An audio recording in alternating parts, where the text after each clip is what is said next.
এখন আমি আছি বারাসাত স্টেশনে। এখান থেকে আমি মাঝেরহাটে ট্রেন ধরব। Hi, welcome to my channel Sneha's veg world. আর আজ আমি যাচ্ছি প্রিন্সেপ ঘাট, সেখান থেকে যাব বাবুঘাট, আর তারপর দেখব গঙ্গা আরতি।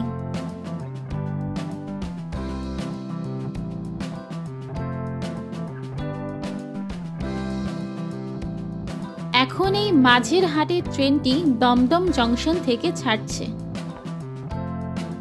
এই ট্রেনে করেই যাব প্রিন্সেপ ঘাট স্টেশনে।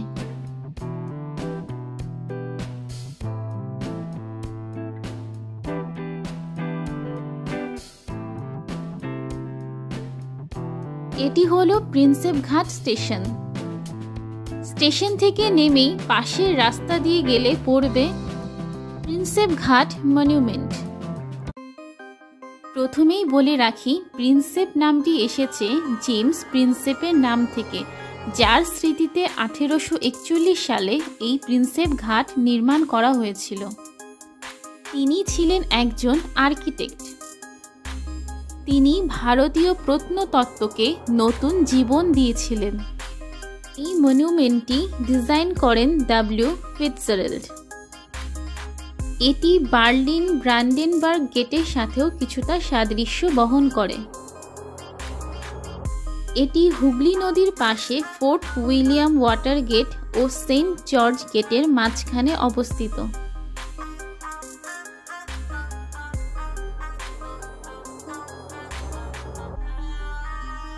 এর ঠিক পাশেই রয়েছে বিদ্যাসাগর সেতু বা দ্বিতীয় হুগলি সেতু। বলিউডের পরিণীতা মুভির পিউ বলে গানটির শুটিং এই প্রিন্সেপ ঘাটেই হয়েছিল। গানটি ভীষণ সুন্দর, আপনাদের মধ্যে অনেকেই গানটি শুনে থাকবেন। এর চারপাশে রয়েছে বিশাল মাঠ, সুন্দর স্ট্যাচু এবং বসে আড্ডা মারার জন্য কয়েকটি বেঞ্চ। এরপর আমি যাচ্ছি এর ঠিক অপোজিটে রেল লাইন পার করে প্রিন্সেপ ঘাটে। এটি হলো প্রিন্সেপ ঘাট। এটাকে সবাই কাপল প্লেস হিসাবেই বেশি চেনে। এটি কলকাতার মোস্ট পপুলার রোমান্টিক স্পটের মধ্যে একটি। এই বোর্ডে প্রিন্সেপ ঘাট খোলা ও বন্ধের সময় লেখা রয়েছে।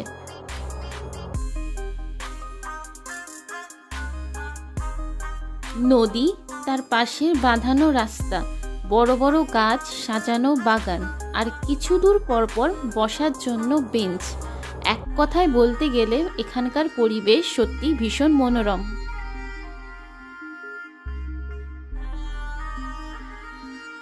এটি হলো এখানকার মেইন অ্যাট্রাকশন, বোটিং। এখান থেকে নৌকা নিয়ে আপনারা 30 থেকে 40 মিনিটের জন্য নৌকা বিহারের আনন্দ উপভোগ করতে পারেন। এর জন্য পার বোট আপনাকে 500 টাকা মতন দিতে হবে, আর একটি নৌকায় 4 জন মতন যাওয়া যায়। এখানে এরকম আরও 2-1টি ঘাট রয়েছে যেখানে বোটিংয়ের ব্যবস্থা রয়েছে।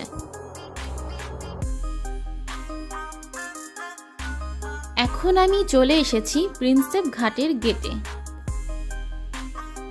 গেট থেকে বেরিয়েই পরপর রয়েছে বেশ কয়েকটি খাবারের দোকান। এই জন্য আপনাদের এখানে আসার পর জল খাবার নিয়ে বিশেষ চিন্তা করতে হবে না। পরন্ত বিকালে জায়গাটি আরও সুন্দর হয়ে ওঠে। জায়গাটি ফটোগ্রাফি, ভিডিওগ্রাফি এবং প্রি ওয়েডিং শ্যুটের জন্য বেশ বিখ্যাত। যেতে যেতে এই সুন্দর মনুমেন্টটি আমার চোখে পড়ল, কিন্তু এটি বন্ধ ছিল। যাই হোক, জায়গাটির বড় বড় গাছ ও সুন্দর সাজানো বাগানের জন্য নেচার লাভারদেরও জায়গাটি বেশ ভালো লাগবে।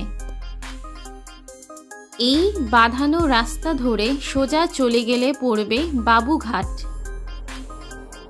আমি এখন বাবুঘাটের দিকেই যাচ্ছি।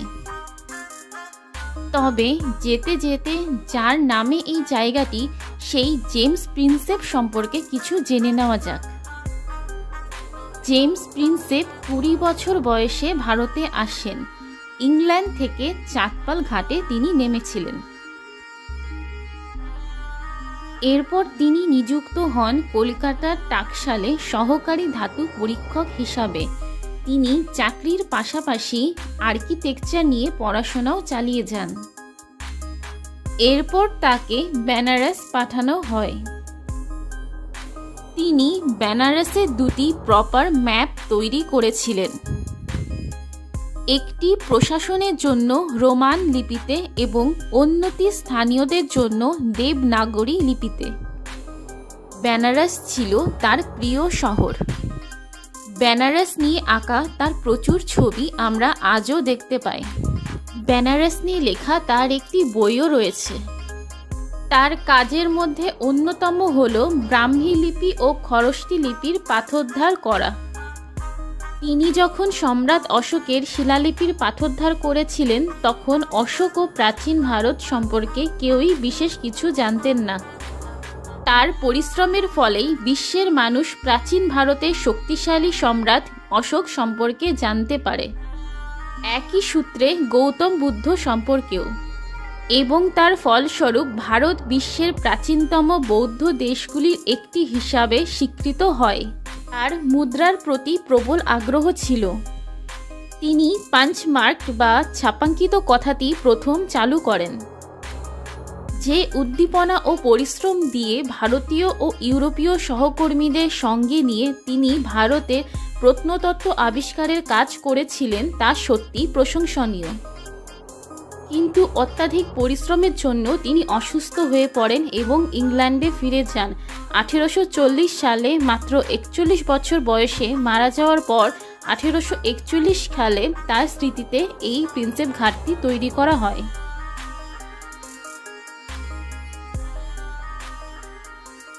কথা বলতে বলতে পৌঁছে গিয়েছি বাজে কদমতলা ঘাটে। এখানেই গঙ্গা আরতি হয়।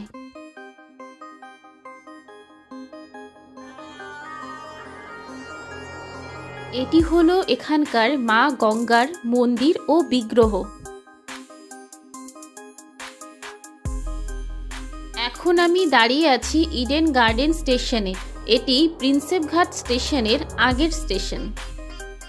শুধু গঙ্গা আরতি বা বাবুঘাটে যেতে চাইলে এই স্টেশনে নামতে হবে।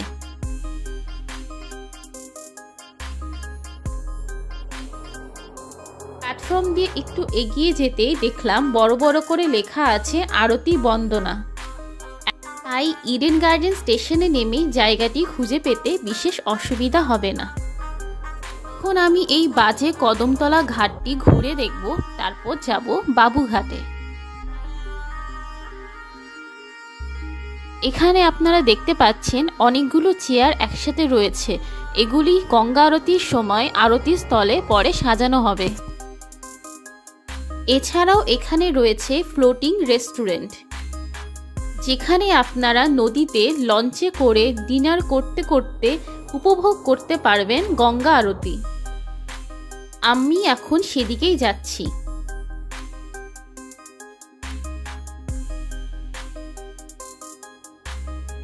এটি হলো লেনিন ক্রুজ। ফ্লোটিং রেস্টুরেন্টের জন্য আপনারা টিকিট অনলাইন বা অফলাইনে কাটতে পারেন।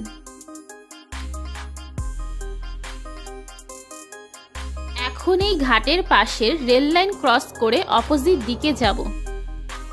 এরপর এখান থেকে লেফট সাইডে সোজা হেঁটে গেলে পড়বে বাবুঘাট।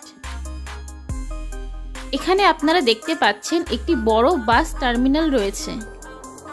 তাই আপনারা চাইলে সোজা বাসে করেও বাবুঘাট চলে আসতে পারেন। আর মেট্রো করে আসতে চাইলে নামতে হবে এসপ্ল্যানেডে। সেখান থেকে হেঁটে বা গাড়ি করে আপনারা চলে আসতে পারবেন বাবুঘাট। এখন আমি চলে এসেছি বাবুঘাট। ইডেন গার্ডেন স্টেশন থেকে বাবুঘাট আসতে বড়জোর হেঁটে 5 মিনিট লাগে। এটি হলো বাবুঘাট। এখানে মূল দ্বারের সামনে রানী রাসমণির একটি মূর্তি রয়েছে। এটি কলকাতার দ্বিতীয় প্রাচীনতম ঘাট। ঘাটটি তৈরি হয়েছে ঔপনিবেশিক স্থাপত্য রীতিতে। বিশাল আকারের থাম দিয়ে ডোরিক গ্রিক স্থাপত্য শৈলীতে প্যাভিলিয়নটি তৈরি। বর্তমানে এটি হিন্দু পুরোহিত ও হকারদের বসার জায়গা।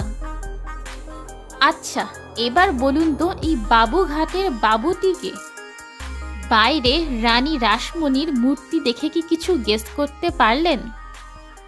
এখানে অনেকেই হয়তো বুঝে গেছেন, কিন্তু যারা এখনো বোঝেননি তাদের জন্য বলে রাখি, এই বাবুঘাটের বাবুটি হলেন রানী রাসমণির স্বামী জানবাজারের জমিদার বাবু রাজচন্দ্র দাস। রানী রাসমণি যখন একদিন দেখলেন হিন্দুদের সংস্কারমূলক কাজ করার জন্য কোনো প্রপার ঘাট নেই এবং যেই ঘাট রয়েছে সেই ঘাটের অবস্থাও শোচনীয়, তখন তিনি তার স্বামীকে একটি ঘাট তৈরি করে দেওয়ার জন্য অনুরোধ করলেন। এরপর তিনি 1830 সালে গঙ্গার স্নানার্থী, তীর্থার্থী ও নিজের সুবিধা অর্থাৎ ব্যবসার কাজের জন্য এই ঘাটটি নির্মাণ করলেন।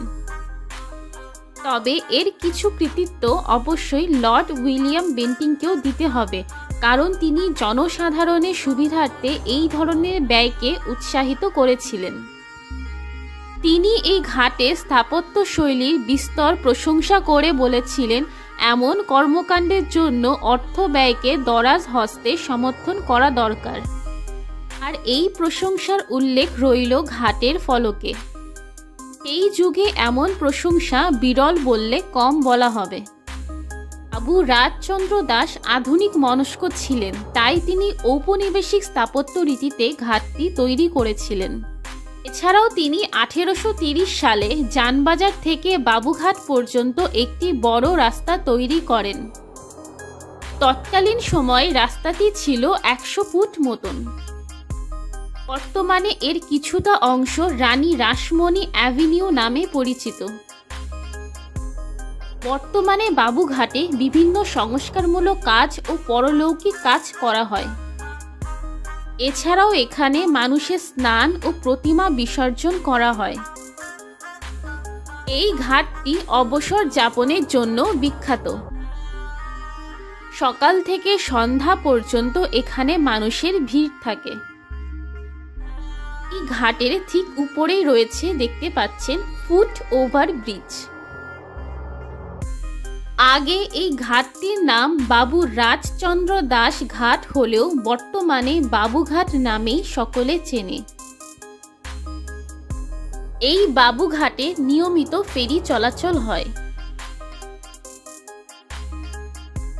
বর্তমানে ঘাটটির চারপাশ ভীষণ অপরিষ্কার, আর ঘাটটি সংস্কারেরও প্রয়োজন।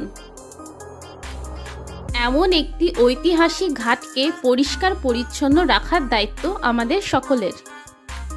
তার সাথে আমাদের মনে রাখতে হবে এই বাবুঘাটের বাবু রাজচন্দ্র দাসকে।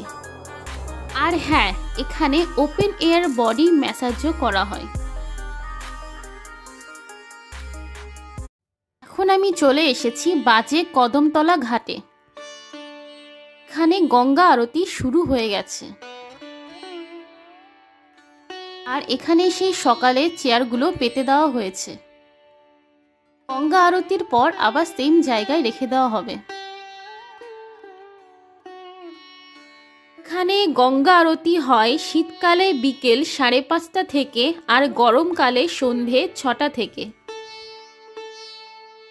মোটামুটি 40 থেকে 45 মিনিট পর্যন্ত গঙ্গা আরতি হয়।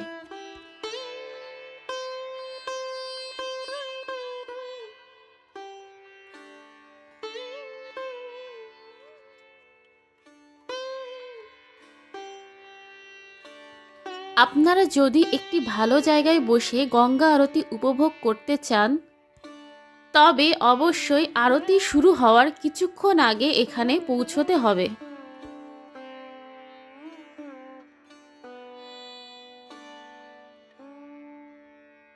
আর হ্যাঁ, আজকে যেই ঘাটগুলোয় আমি গেলাম তার এন্ট্রি ফি হলো 0। মানে এই ঘাটগুলোতে এন্টার করার জন্য আপনাকে কোনো টাকা দিতে হবে না।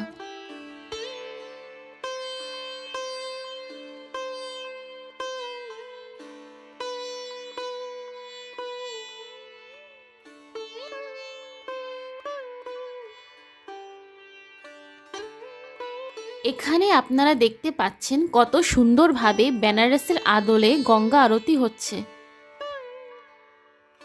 কিন্তু এই গঙ্গা আরতি সম্পূর্ণভাবে উপভোগ করতে আপনাকে চলে আসতে হবে ইডেন গার্ডেন স্টেশনের পাশে এই বাজে কদমতলা ঘাটে।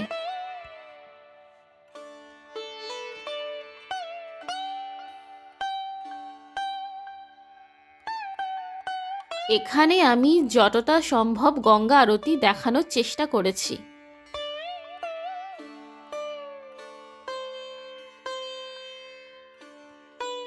আর হ্যাঁ, এখানে গঙ্গা আরতি সপ্তাহে 7 দিন অর্থাৎ প্রতিদিনই হয়। তাহলে আর অপেক্ষা কেন, সময় করে একদিন চলে আসুন মা গঙ্গার দর্শন করতে আর নিজের চোখে এই গঙ্গা আরতি উপভোগ করতে। যদি আপনাদের আজকের এই ভিডিওটি ভালো লেগে থাকে তবে অবশ্যই চ্যানেলটিকে সাবস্ক্রাইব করে দিন আর তার সাথে লাইক, কমেন্ট আর শেয়ার করতেও ভুলবেন না।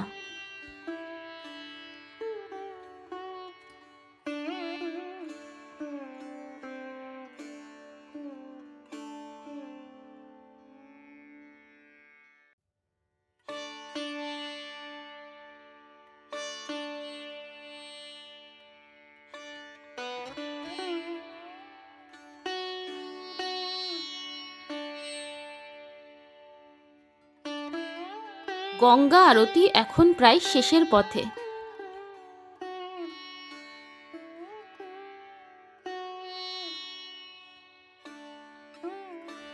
এরপর এখান থেকে আরতি নিয়ে আমি রওনা হব আমার বাড়ির উদ্দেশ্যে। তাহলে আজকের ভিডিও এই পর্যন্তই থাকছে। দেখা হচ্ছে আবার পরবর্তী ভিডিওতে। ততক্ষণ বাই বাই।